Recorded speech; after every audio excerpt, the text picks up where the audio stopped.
bonjour bana mboka bana Congo démocratique bana RDC partout bozali na mikili ya poto na mikili ya Amerika partout bozali awa na RDC na ba province o bolanda kabiso mbote mingi na bino pona émission ya autopsie na chaîne na biso ya New Libre Débat TV. Tozali toujours na masese na biso kolala kolamuka ezali volonté nzambe pema yofele wana ezali volonté nzambe na ngonga oyo misusu basali ba accident ya avion misusu basali ba accident ya motoka misusu bazindi na baibale donc batu balamuka te musa keneka na pongi alali pe akati motema kei yango wana na écologie na biso ezali kopesa bino ko continuer kopesa bino mama gogo Masembe azalaki directrice na ya OVD ya communication azalaki mama boboto asalaki mingi na bato mingi basutuki mama bobo akeika kolala mama gogo akeika kolala pongi na pongi pe mama gogo atiki biso. C'était une femme dynamique, une femme sociale, une femme courtoise, une femme qui respectait vraiment des gens, une femme qui était prête pour son travail. Ce qu'on peut dire, mama gogo ayebi ko chabato ayebaki ko chabato à l'aise ba continuer sur base à l'aise ba toujours sur base à l'aise et elle était toujours en face des journalistes. Vous connaissez vous-même les journalistes, ne sont pas faciles à gérer, mais la pire gérer les journalistes c'est sans problème. Mon continuer azalaki ko finga maté mon continuer azalaki toujours parce que azalaki ko vendre entreprise na bango positivement.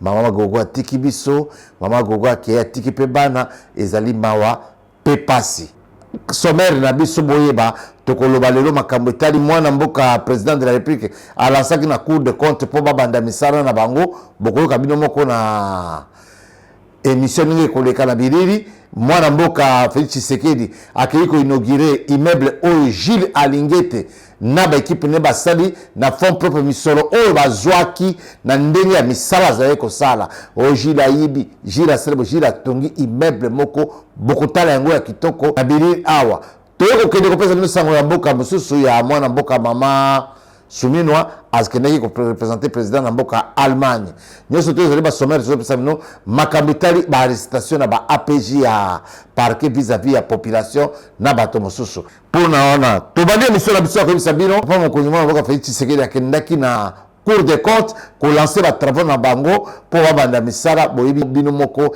ya zali tata mokonzi oyo azalaka na Lolendo te oyo akendaka makambo esika nyonso tu ye ayebaka ba institution na ye nyonso tu valeur na ngolo la Cour des comptes azungelaki misala na ye akendaki ko lancer misala ya Cour des comptes bokomona ye pe na bilili ndenge akei ko inaugurer immeuble ya IGF. Félicitations à mon mboka Gilles Alingeti et longo na baninga la oyo surtout inspecteur ya finance ndenge bokende ko sala ba contrôle na ba entreprise publique na ba privé et puis na ba oyo bazali na l'état mosala kitoko Alingeti asali mwana mboka Alingeti yeba ke samoto zui ke ata bazali ko finga yo ata balobi ozali ko détourner yeba ke mosala ya kitoko bokela ngaka mabanga ikampiko tena mosala nayo na émission mosusu tokoki koleka kosala awa bapesaki biso ndenge nini mwana mboka Alingeti akamataki misolo ya leta akendaki nango me toyei kovérifie ke mwana mboka Alingeti akamataki misolo ya leta akendaki nango te ezali nde oyo basalaki répartition na mokanda ezalaka signé pa ya Guinée Nyembo soki bato bazokanga plus de 300 millions de dollars baza na droit ya baprime prime epeki sanitaire bayibi te motu nyonso to oyo asalaka contentieux na ye azalaka na rétrocession bafuta ye po epese makasi akanga lisusu bamiyibi ya makasi tala lifuti na yango ye wana atelemiseli biso ndako ya kitoko na au commandement immeuble ya kitoko esali fierté ya mboka na biso soko okei na bapays étranger bakosala immeuble oyo bainspecteur ya contrôle financier baza kosala eza immeuble ba 25 niveau ya sala mo eloko ya molai pe bokoyeba ba nombre de niveau nango na reportage awa pe bokolanda na bilili mwana mboka mama Soumino akendeki ko représenter président de la République na Allemagne ezali mobembo na ya liboso abima libanda ya mboka comme premier ministre akendaki na Hambourg na Allemagne pour la conférence de développement na bilili bokolanda o tozana commentaire ya kosala te bokolanda commentaire na bilili. Je suis venu parce que le président de la République son excellence monsieur Félix Antoine Tshisekedi Tshilombo m'a demandé de le représenter dans cette conférence qui concerne le développement durable de Hambourg. En fait, c'est une première conférence qu'organise l'Allemagne ici à Hambourg, qui est une ville économique. Et il s'agit pour les Allemands de pouvoir voir comment ils peuvent renforcer leurs relations économiques avec l'Afrique, particulièrement dans le domaine de l'énergie verte. Comme vous le savez, en Afrique, nous avons la majorité des forêts, et particulièrement en RDC avec près de 60%. Comme vous le savez, en Afrique, nous avons un certain nombre de minerais stratégiques, comme par exemple le cobalt en RDC, où on est le producteur de pratiquement un peu plus de 60% de ce minerai. Or, ces minerais aujourd'hui, ce sont des minerais qui sont utilisés, que ce soit le cobalt, que ce soit le lithium, pour produire des batteries. Donc ce sont tous des éléments qui ont une importance capitale aujourd'hui pour l'Union européenne et particulièrement l'Allemagne. Et donc c'est une possibilité de discuter, de voir comment on peut ensemble construire des partenariats d'un point de vue économique, d'un point de vue commercial. Raison pour laquelle il y a un certain nombre de pays d'Afrique qui sont représentés, tant au niveau des chefs d'État que des chefs de gouvernement. Nous avons par exemple le Togo, le Cameroun, la Côte d'Ivoire, et il y a d'autres pays aussi de par le monde.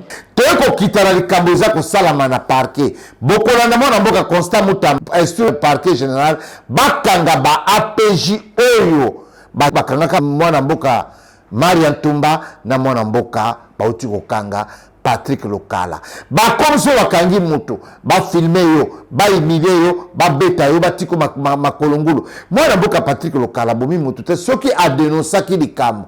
To asala ki avo sans preuve. L'état de kokatele tumbo. Donc ba APJ na biso bakanga kamalamu bakuluna en cravate. So bakanga kuluna cravate ba komemaye na limemia or moto aibi l'état. Mbongo pe ya ebele ba kopesa ba mbongo dérisoire $300, $400 pour akengere balingi pe bato okanga ba pesa ba. Il fallait faire la formation. Donc esengeli ko ça la formation ko former ba APJ. Ce ko ke na limité na 4e riba APJ bazade sukisa bango. OK na parquet matete ko ba lisusu te. OK na parquet anjili pas moyen. OK na kinkole la même chose. Oya na parquet général kuna de sika baza ba APJ te mais bazali de ko la ba kuluna. Les APJ sont transformés na ba brigands.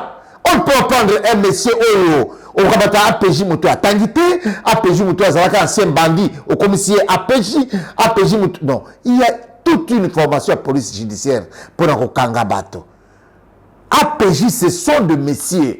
Ba APJ na mboka musu ba monsieur APJ wanda ozali agent de police judiciaire. Cet agent-là, quand il vient vous arrêter, il va se présenter tout d'abord, à présenter le document na yo, ce qui pour les arrêter à Kolala, à Koyib Sao Téléma, là t'as bien tokende. Ou benga moi si, soit téléphone non informé déjà moi si toi attendité qui ngai bakalinga la parquet général, ba bengi singala ke dekuna. Et puis il y a toute une série des invitations où vous allez lancer sur le tabou de bakina mandat d'amener. Sur le peu mutu fuite na isa crainte. Mutu résidence yebani. Mutu azali l'habitation awa. Vous allez préférer moti de la mandat d'amener avec des bandits et des brigands. Une seule personne. Comment vous pouvez entrer dans la maison d'un monsieur, vous frappez et son épouse et ses enfants, quel que soit leur comportement? Je de préférence filmer ce qu'ils sont en train de faire contre vous et non filmer pour humilier la personne. Maria Touma, vous l'avez humilié, mais c'est une dame. Moi, j'ai déjà vu, on a des rapports ici. Moutuna ba sonde, ba PJ ba lobe azan la chambre ne tokokota. Or, ils n'ont pas mandat de perquisition, bazaka na mandat d'amener. Donc les APJ, il suffit d'un $100 selon les autres taga awa, ce qu'on peut c'est APJ $100 à kokangere muta ko humilier par sa autorisation au filmer. Est-ce que c'est normal? Pour filmer quelqu'un, il faut qu'il y ait au préalable son autorisation. Mais si la personne a autorisé ce qu'on filmait, ils allaient infraction. Arrêtez ces gens-là, c'est normal. Les APJ, à cause de la combat, ailleurs quoi APJ, à cause de ça, muta fundi za mututel. Pesa mboko pour qu'il n'était. Nazana numéro ya magistrat. Tokuta la magistrat libanda. To vivre yango mingi. L'APJ n'est pas commandé par le magistrat, mais commandé par le plaignant. Plaignant, le kangela mutona zot mozo $300 bokabola. Bon humilié, bon tabosa ya tamakolo. Ça c'est le plaignant. Et ce n'est pas bon. Ça, c'est le parquet, même la police. La police vient prendre quelqu'un, na balabala, sans convocation, aux résidences naïbanité. Ça, c'est le bureau des services spéciaux. Là-bas, c'est là où on a trouvé des morts, les gens étouffés, les gens assassinés, là-bas. Naï Pékin, c'est la même chose. Or, les gens qu'on arrête, il faut qu'il y ait une diplomatie. Il faut qu'il y ait une façon de parler à la personne. Même s'il était brigand, il va s'apaiser. Même s'il était coriace, ata zalaki elombe, ata bundakana batu kombe, ata soki yo ki ko kanga na diplomatie, oteyo boninde ko salaki biloko talambeba na yo zali boye tokoma. Ceux qui ezali makambo lokuta ba koselaki yo, okoyeba ndenge nini ya kosamba, ceux qui batona bazana prévité okolonga okozonga. L'affaire civile, on ne peut pas arrêter par un mandat d'amener. Au moins que Moutaboya est comme affaire pénale pour refus de comparaître. Mais affaire civile, Bakoye bisa pénal latissa yango, abiyango et comme lokola affaire pénale. Comment être comme ça que nous kangaye que Moutouana sur le pango na beta kabato et puis à se filmer. Malaxi à Mouta se filmer yemo comme Mouta se retrouver dans ma cala. Mais Moutouazan a raison. Mais quand dans l'affaire civile, vous savez, Moutouayeli, na tuni maman de Kabouni à lobby, ils allaient kimbongo ya ba intérêt. Na fouti 70%, 30% de baïko kanganga. Ça, c'est le parquet général de la 4e rue. Mais il y a un procureur très sérieux que je connais là-bas. Je ne sais pas. On nous a demandé de vérifier chez le procureur comment les APJ se comportent plus que même de bandits à Balabala.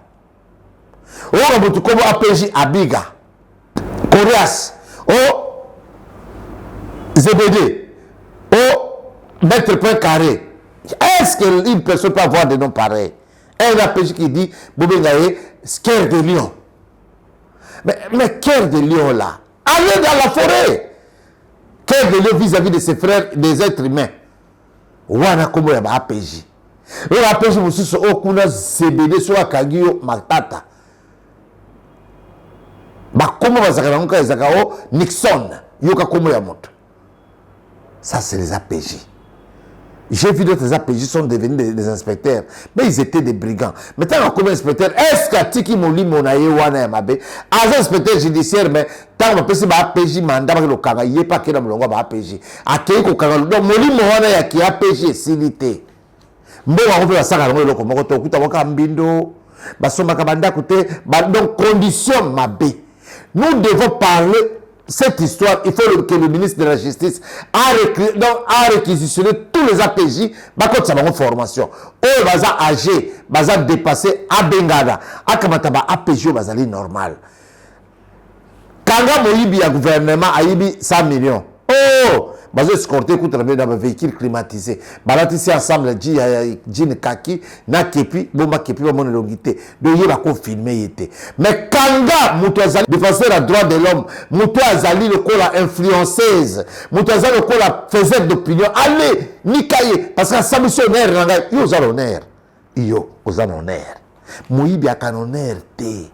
Moïbi a ta mapa na wenze.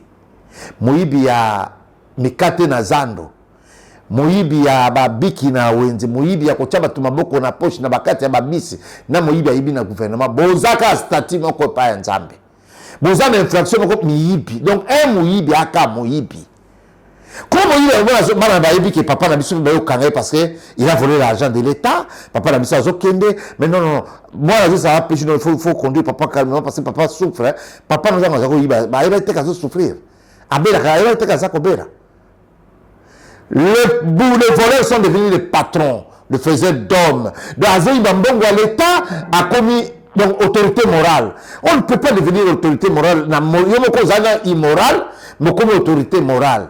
Si on a dit autorité morale, un grand voleur. Les APJ, comment on a fait un dimanche, il y a une classe pour autorité morale, mais Moïbi.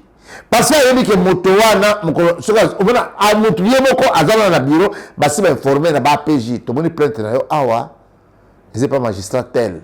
Je n'ai pas numéro de dossier, je n'ai numéro de dossier. Dans le coup, tu m'as dit que je ma convocation, tu n'as pas de dossier, tout à fait cessante, tu as dossier. Pour aller à ça, j'ai numéro, APG akopesa ake na bureau na $500 bapesi. Donc moto wana manga bakanga ye to moto banga ba surprendre na convocation dossier lali sans instruction. Même moto abozuité c'est le kango kina mabako toka ya tazana bana ta la kina mbeto bakele pourquoi apesi ba APG mbongo te. Ce qui ba APG bazana salaire te. Pour vous savoir salaire vous avez matricule dans l'état. Ba futa meloko ba agent police judiciaire. Bango bilanga la bango nzoto ya bakize. Bazo za plaignant changer boyo komi mabe boyo ba kanga ete boyo ko sala influence te. Même le magistrat verrait, le magistrat au bazana comportement mabe. Bango numéro 1 ya kolobela ba APG sala boy. Les Kaboy. Le Kala n'est pas voleur, Patrick Lokala, c'est un monsieur. Donc, on est sur le film bien. On est dans le film bien. Alors, quoi, comment je le mon fils, il n'a pas de la tête. Je n'ai tué personne, ok? Trop. Patrick Lokala dénonce. Quand il dénonce des choses et qu'il y a des preuves, si vous voulez l'arrêter, arrêtez-le dignement. Ce que vous avez fait là. Non, vous êtes en train de frapper sur un journaliste qui défend la nation, qui défend la population, qui défend contre les détourneurs. Le Kala n'est pas un voyou. Patrice Lokala, c'est un monsieur. Excusez-moi le terme. Est-ce que Patrick Lokala peut le comparer avec ces APJ-là? Les APJ, vous arrêtez les gens comme si vous arrêtez les Kourouna. Un monsieur sérieux, mais le moins sérieux du gouvernement qui vole l'argent dans les entreprises partout, ils sont arrêtés comme des ministres, patrons, escortés dans des véhicules climatisés. Vous êtes en train de filmer les journalistes pour vous filmer. Vous filmez Maria Toumba, tirez ma partie intime. Heureusement, la fille avait porté le cycliste. Ça, c'est quel comportement? Non. En tout cas, les gens nous ont dit, le moment récupérez un peu tous les APJ. Même le police, la police, APJ. Élection ya Massimanimba. Massimanimba, élection ekozala makasi. Population bopona batu ya social. Bopona ba arrogante, bato ba finga kate. Beaucoup de bateaux baby social. Le bateau social, mon camarade ya Fachi, bateau kuiru, bola na biokate. Munu mutu solo na Fachi, asolo na Fachi te. Aluka kuto dia sa mona kate. Munu ke direct la président, karangé na pour le problème. Peut sa mona ba doléance nangé. Na kobenga président. Non. Président ya ba pays te.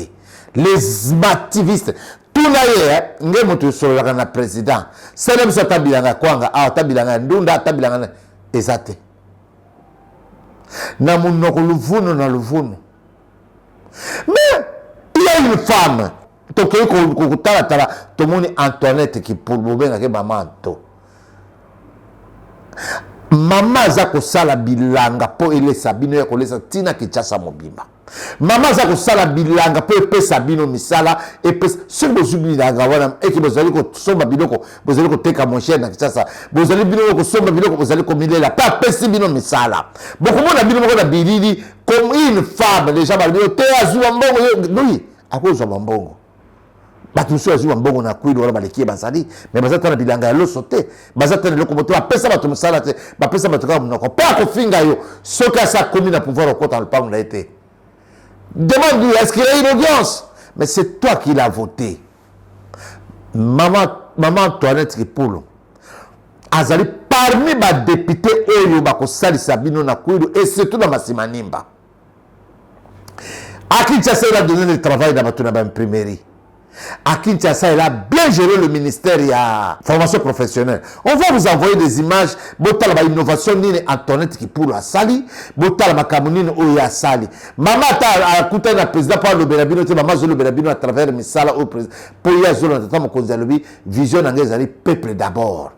Yango mumuni maman to ayeli bino kuna na Massimanimba qui salo d'abord. Quand mutuka pesa nge salo. Après sur vite. Quand le monde peut s'engager dans les qui salue bien. Après ce vie engagé bino. Bosala makasi botona na Massimanimba tokopona nani. Mutu akolesa kwilu mubimba akolesa tina ville ya Kinshasa. Maman to kozana parlement député ya Bilobela talo bakate.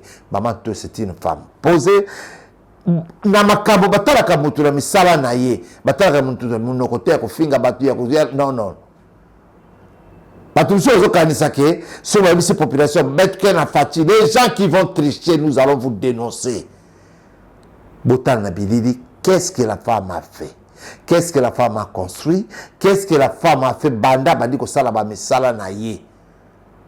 Maman Antoinette a joué à misala plus de 500, 600 personnes.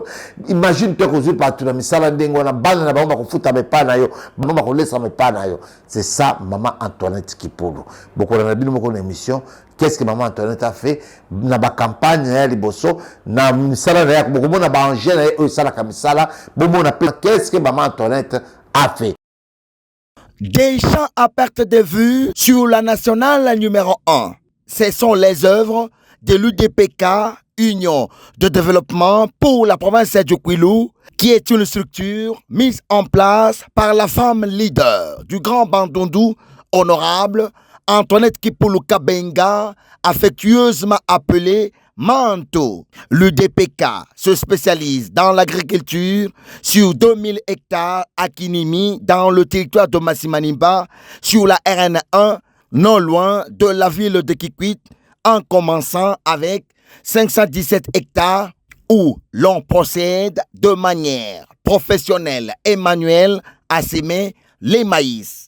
Ici, avec des tracteurs de grande importance et de qualité, l'UDPK veut réduire la pauvreté et le chômage dans la province du Kwilu, car l'objectif est d'atteindre le 5 territoires du Kwilu, qui est une province à vocation agricole. Et l'UDPK, avec la femme leader du Grand Bandundu, l'honorable Anto Kipulu Kabenga, veut capitaliser ses acquis. Pour sa part, la communauté locale de Kinimi et Mbanza, trop fière de ce projet, sollicite l'appropriation de ces grands projets à impact très visible par le chef de l'État, Félix Antoine Tshisekedi Tshilombo, ainsi que du ministère de l'Agriculture. Projet ya Mama Antoinette Kipulu Kabenga, omena tila betu bisalu. Sambu beta tangisa bana ya impime bikala, beta kwenda na ntwala. Président Félix Tshisekedi apesa nge mabongsa kisalo yo kwenda ntwala. Musala Mama Antoinette ezolongola biso pauvreté na chômage na kati ya mboka. Siko tosengi pe na chef de l'État bacha mama maboko, tosengi ba partenaire bacha mama maboko. Occasion pour les ingénieurs agronomes de l'UDPK de préciser ceci. Lelo penza awa to bandaki colonna lobby après dernière délimitation oyako pesa banzela ba aller na kati ya bilanga na basens. Nous faisons aussi appel au gouvernement parce que Maman Antoinette Kipulu, c'est l'une des personnes clés qui est en train d'accompagner le chef de l'État dans la province du Kwilu. Notez que tout ce grand projet s'ajoute à plusieurs autres déjà initiés par l'honorable Anto Kipulu Kabenga, qui met sérieusement en pratique la vision du chef de l'État, Félix Antoine Tshisekedi Tshilombo, qui veut avant tout l'intérêt de la population. Te suki ana pona lelo.